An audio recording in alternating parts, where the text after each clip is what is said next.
Meu nome é Jean Carlos São João da Rocha. Eu vou estar explicando hoje 3 questões do capítulo 3, né? E todas as questões estão na 8ª edição do livro Stuart, do volume 1. Bem, a primeira questão vai ser a questão 61, que diz assim: enunciado: encontre uma equação para a reta normal, a curva y igual a raiz de x que seja paralela à reta 2x mais y igual a 1. Bem, primeiramente, eu derivei, né, a função y igual a raiz de x, que vai ficar aqui, como está aqui em amarelo, 1 sobre 2 raiz de x, porque ficou aqui 1 sobre 2x elevado a menos meio, né? Então, a raiz fica no denominador.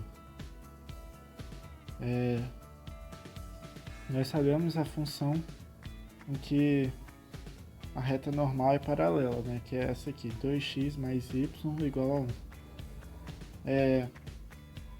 Arrumando a função, nós temos que y é igual a menos 2x mais 1. Isso nos permite dizer que o m da reta normal, sendo essa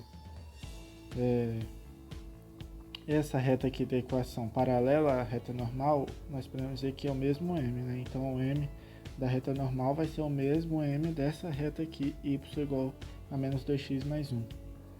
Como o m da reta y 2x mais 1 é igual a menos 2, porque o m é o termo que multiplica o x, nós podemos afirmar que o m da reta normal também vai ser menos 2. Bem, com isso, nós sabemos que o m da reta normal é calculado. M é igual a menos 1 sobre m, né, da reta tangente, porque a reta normal ela é perpendicular à reta tangente. Então, para o m ser igual a 2, o m da reta tangente deve ser igual a 1 sobre 2. Com isso, para o m ser igual a 1 sobre 2, nós podemos falar que o x será 1, né? Porque se voltarmos aqui na equação que está amarela, a raiz de 1 é 1, então vai ficar 1 sobre 2. E como a derivada da função é a inclinação da reta tangente, então para ser 1 sobre 2 o x tem que ser igual a 1 ali. Aí depois, né, a gente acha 1 sobre 2, a inclinação da reta tangente. Nós fazemos o inverso dessa conta aqui. M é igual a menos 1 sobre o m da reta tangente, a função, que é 1 sobre 2. Fazendo a conta, nós vamos chegar a menos 2. Bem, no ponto 1, né, porque no slide anterior aqui, fazendo para x igual a 1, o y é igual a 1. Então, no ponto 1, a equação da reta normal será a equação de uma reta, né? Y igual a y0 igual a m, que multiplica x menos x0. Substituindo os valores, né, que nós temos, ficará y é igual a menos 2x mais 2 mais 1. Isso nos permite dizer que a equação da reta normal a essa curva raiz de x é y igual a menos 2x mais 3. Aqui está um gráfico, né, mostrando, foi feito em GeoGebra, como funciona, né? Em azul aqui nós temos a raiz de x, em cinza mais escuro aqui nós temos o menos 2x mais 1, que é a função que é paralela à reta normal. Em verde claro aqui nós temos a função que nós encontramos, que é a normal à reta, né? Em vermelho tá a reta tangente à raiz de x.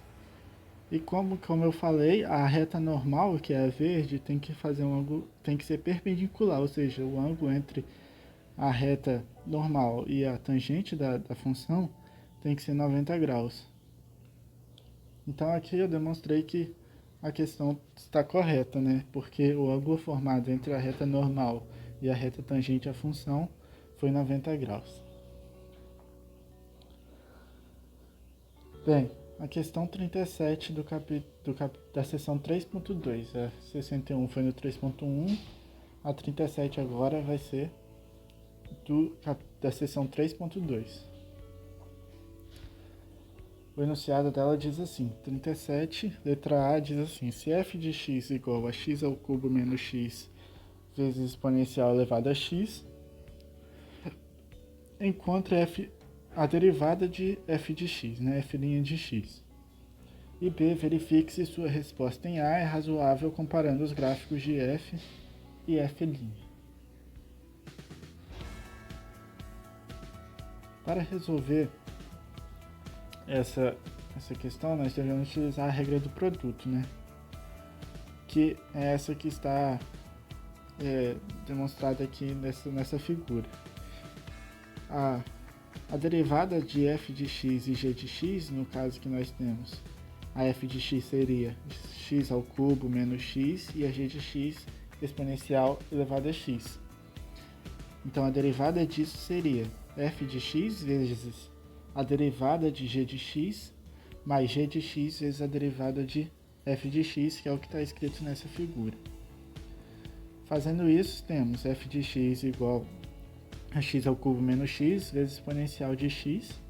Então a derivada disso vai ser, como está ali na figura, você repete a f de x e deriva a g de x. Então eu botei aqui x ao cubo menos x vezes a derivada de x, de exponencial elevado a x, mais a derivada de f de x vezes a g de x, né? Então ficou assim, a derivada de x ao cubo menos x vezes exponencial elevado a x. Bem, com isso nós temos, ficou bem assim, x ao cubo menos x vezes e elevado a x, porque a derivada de exponencial elevado a x é o próprio exponencial elevado a x, mais 3x ao quadrado, né? Ficou faltando o sobrescrito, menos 1 vezes a elevado a x. Por que ficou 3x ao quadrado menos 1? Porque a derivada de x ao cubo menos x, quando você aplica a regra, o 3 passa para frente, você diminui 1 do expoente. Então ficou 3x ao quadrado. E é a mesma coisa aqui, quando você passa 1 que está no expoente aqui para frente, só que fica zero. Então o x cancela, ficando menos 1 elevado a x. Então, você isola e elevado a x, né, com um termo comum aos dois. Então, a derivada de f de x é exponencial de x, que multiplica x ao cubo mais 3x ao quadrado menos x menos 1. Bem, analisando os gráficos, nós podemos perceber que, sim, a solução encontrada foi bem plausível, né? Porque vemos que onde a função que nos foi dada, que está em laranja, onde tem os pontos mínimos aqui, a função verde, que é a função derivada, está passando em zero, né? Com y igual a zero. Então, com isso nós podemos dizer que sim, é bem aceitável essa derivada. Bem, a questão 35 do capítulo 3 também, só que agora é da seção 3.3. Está pedindo o seguinte, enunciado: o corpo em uma mola vibra horizontalmente sobre uma superfície lisa. Sua equação de movimento é x de t é igual a 8 seno de t, onde t está em segundos e x em centímetros. Ele pede para encontrar a velocidade e aceleração no tempo t, e ele pede também na letra B, encontre a posição, velocidade e aceleração do corpo no instante t igual a 2π sobre 3, e pergunta também em que direção ele está se movendo. Bem, derivando a função, quando você deriva a função da posição, você encontra a velocidade. Quando você deriva a função da velocidade, você encontra a função da aceleração. Ou seja, em branco aqui tem a função da posição, que foi o que ele deu. Então, a gente derivando isso, ou seja, a derivada x' de t, que vai ser igual a 8 cosseno de t, porque a derivada de seno de x é cosseno de x, ou seja, seno de t, a derivada de seno de t é cosseno de t. Nós achamos em verde a equação da velocidade.